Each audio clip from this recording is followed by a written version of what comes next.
What's up, everybody, and welcome to this week's edition of Davinci Cases.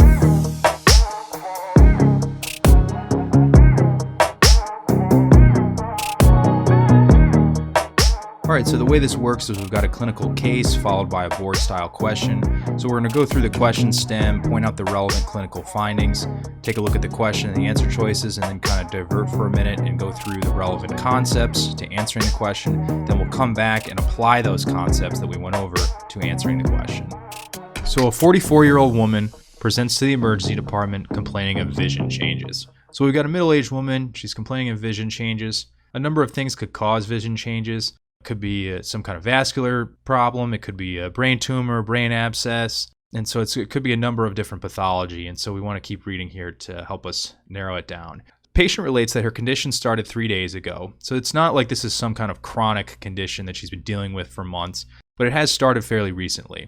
There's no apparent cause, so that really indicates to us that it's not a traumatic cause. It's not like she said she hit her head or fell or anything like that. And so again, kind of coming out of nowhere. Her vitals in the ED, let's see, 37 degrees Celsius, that's normal. Heart rate, 76 per minute is normal. Blood pressure's a little elevated, 142/96. And then respiration rate is normal. So overall, she's pretty hemodynamically stable. It's not like she's crashing. So does not appear to be an immediately life-threatening condition. Let's keep reading for the exam. So the motor strength is 5 out of 5 and reflexes are 2+ throughout all 4 extremities. So she has normal strength and normal reflexes throughout all 4 extremities. That decreases my suspicion for a stroke a little bit because usually stroke is going to present with some kind of weakness on one side of the body. Oftentimes it can cause facial drooping as well. And so the fact that her strength and reflexes are normal decreases my suspicion a little bit. So if we keep reading here, the sensation is intact throughout all 4 extremities. Again, in stroke, you could see sensation changes as well. And so again, that kind of decreases my suspicion as well. The position of the patient's eyes looking straight ahead with and without holding the left eyelid are shown in the diagram below. So let's take a look at this diagram here. So this one side here, you have the right eye here, the left eye here, same thing on this side here. This is without holding the left eyelid. So this is just letting her look straight ahead at rest. And you can see that the eyelid is drooping down enough to cover the entire eye. Versus if you look over here, when you hold the left eyelid open, preventing it from drooping down, you can see that the eye is pointing down and outward like this. And then also if you look at the pupil, it appears dilated compared to the right eye here. So definitely we're going to keep these in mind as we finish out the rest of the stem. Again, my initial thoughts here, you'd want to be thinking about potentially some kind of lesion compressing on the brain, potentially impacting one of the cranial nerves, again, which could be a number of things. We'll go through the differential here in a second.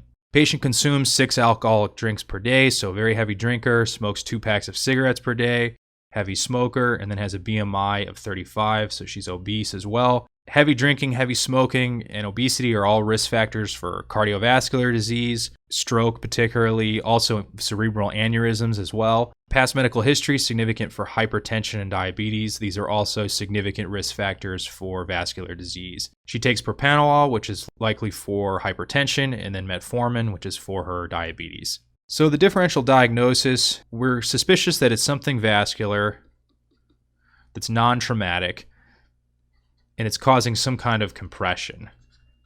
Now, compression can come from a number of things. Compression can be caused by a mass, so an aneurysm, a brain tumor, a brain abscess, things like that. Compression can also result from bleeds, because remember the skull is essentially a closed box that contains the brain, and so as you bleed and fill up fluid in there, that can compress the brain and cause symptoms as well. So we want to think about stroke. Again, this is in the emergency department. You definitely want to be thinking about anything serious that you want to rule out that could potentially, kill a patient or cause devastating consequences for a patient. Carotid artery dissection is one that, since there's a lot of nerve fibers traveling adjacent or even on top of the carotid artery, when that dissects, that can cause neurological symptoms, especially in the face. And we'll go through those over the next few slides. Aneurysms, like we talked about, structurally as just a mass effect, they can cause symptoms, and they can also burst and cause hemorrhage, which can also compress the brain and cause symptoms as well. And then brain mass, either a tumor or an abscess. Now, when we start ruling things out here, the thing about a brain mass, a brain tumor, they're not giving us a MRI scan or a CT scan, which is really what you'd need to further diagnose a brain tumor. You can't just diagnose that off of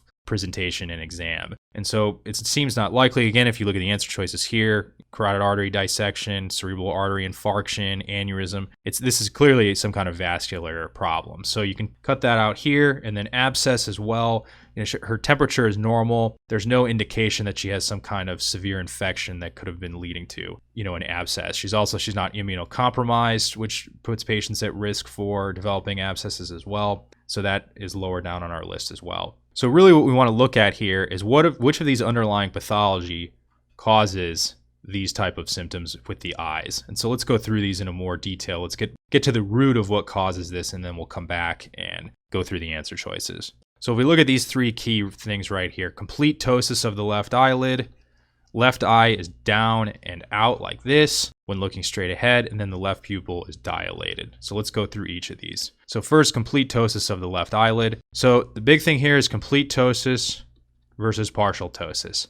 So complete ptosis is what our patient has, which is drooping of the eyelid that covers the entire eye, versus partial ptosis, which we show here in this diagram, which is where you have drooping of the eyelid that partially covers the eye. So it doesn't cover the entire eye as we show here. Now, complete ptosis is caused by paralysis of the levator palpebrae superioris muscle, which is innervated by cranial nerve 3 or the ocular motor nerves, sending somatic efferent fibers because it's skeletal muscle. Here's levator palpebrae superioris right here. Here's the muscle right here. And you can see it coming down and attaching onto the eyelid. And again, muscles contract. It helps pull the eyelid up like that. You can see here's the tendon of levator palpebrae superioris as well right here. Again, muscles contract, it's going to pull the eyelid up. So it makes sense if you lose that, the eyelid's going to completely drop. Versus here, partial ptosis is caused by paralysis of the superior tarsal muscle, which is essentially an extension of levator palpebrae superioris muscle. And you can see that right here. You can also see it right here, superior tarsal muscle.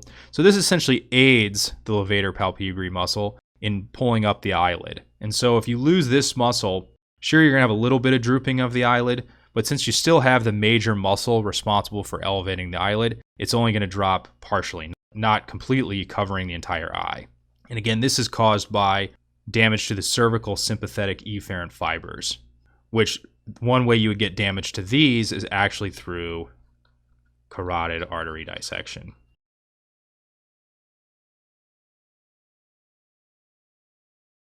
Because the cervical sympathetic fibers run on top of the carotid artery, when you have a dissection or an aneurysm of this artery, it can impact those fibers, leading to partial ptosis. So that decreases our suspicion for carotid artery dissection, because if it were that, the patient would more so have partial ptosis versus a complete ptosis. All right, so moving down to the second here, left eye is down and out when looking straight ahead. So we have a little diagram here that shows the left eye. This is a normal eye looking straight ahead. Medial rectus is going to pull it medially, lateral rectus will pull it laterally, superior rectus will pull it up, inferior rectus will pull it down, and then inferior oblique, which you can see here attaching on the eye, kind of wraps around a pulley system here and pulls the eye upward and outward, and then superior oblique, which you can see here, again wrapping around a pulley like this and attaching here, that's going to essentially pull the eye down and out. Now, cranial nerve 3, or the ocular motor nerve, innervates superior rectus, medial rectus, inferior rectus, and inferior oblique. Lateral rectus is innervated by the abducens nerve, which is cranial nerve 6. And then the superior oblique is innervated by cranial nerve 4, which is the trochlear nerve. Now, the eye muscles, just like any other muscles in the body, they act in equilibrium. So if you lose one muscle, the muscle that is responsible for the opposing force is going to act unopposed. So if you lose cranial nerve 3, you're going to lose all of these muscles here. And so lateral rectus and superior oblique will act unopposed. So lateral rectus is obviously going to pull the eye laterally, and then superior oblique is going to pull it down and out. Hence, down and out is how our patient is presenting. And so it appears that cranial nerve 3 is damaged, and then cranial nerve 6 and cranial nerve 4 are acting unopposed, pulling the patient's eye down and outward. So again, further supporting our suspicion here for an ocular motor nerve palsy. And again, this just shows the ocular motor nerve here coming in. It has a superior division, which goes up and innervates the levator palpebrae superioris. Remember what's involved in elevating the eyelid. Then it comes here, has a fiber that innervates the superior rectus muscle. And then you come down here and it innervates the inferior rectus muscle and the inferior oblique muscle here. And you can see that here with the inferior division of cranial nerve 3. The ocular motor nerve also sends fibers that innervate the pupillary sphincter, and we'll talk about that on the next slide. Again, here coming down here, you look at this. Here's cranial nerve 3 coming and innervating medial rectus here. And then down here, you have cranial nerve 6, which, different nucleus in the brainstem, different cranial nerve, comes out and innervates lateral rectus. And again, this just further supports that an ocular motor nerve palsy is obviously responsible for this down and out appearance. Lastly, the left pupil is dilated, so you can see that here compared to the right eye. This is what's called mydriasis. It's also known as blown pupil.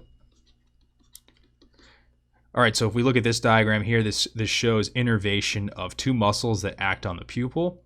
So the first muscle is the pupillary sphincter or sphincter pupillae, and this is innervated by cranial nerve 3. So parasympathetic fibers from cranial nerve 3 come and innervate the pupillary sphincter, which causes the pupil to constrict. That's a parasympathetic response. And then you have the dilator pupillae muscle, which does the opposite, which dilates the pupil and allows more light in, and that's a sympathetic response.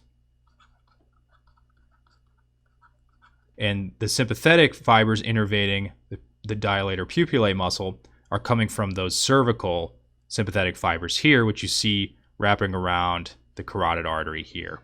And so again, carotid artery dissection would impact these sympathetic fibers innervating the dilator pupillae muscle. So in an ocular motor nerve palsy, you lose these parasympathetic fibers that are innervating the pupillary sphincter, which then results in the dilator pupillae muscle acting completely unopposed and dilating the pupil as wide as possible. And so that's why you end up with severely dilated pupil compared to the normal eye here, which giving you mydriasis. And again, since these cervical sympathetic fibers are intact, they can act unopposed, and so they innervate the dilator pupillae muscle, which acts unopposed. So just to summarize here, ocular motor nerve palsy, you have the eye down and out in the resting position when looking straight ahead. You have mydriasis, so you have significant dilation of the pupil compared to the normal eye, and then complete ptosis of the eyelid. So if we come back to the case here, we have a cranial nerve 3 or ocular motor palsy. And so what this question is essentially asking is which of the following underlying pathology are going to cause a cranial nerve 3 palsy. So first, a left internal carotid artery dissection. So sure, this is on the left side. If it were the left carotid artery, if it were one of the carotid arteries, it would be the left. The thing is that a carotid artery dissection is going to be usually a traumatic, some kind of neck manipulation or trauma to the neck. And then it's going to result in what's called Horner syndrome, which gives you partial ptosis, anhidrosis, which is inability to sweat. So you're essentially going to have dry skin on one half of the face and neck.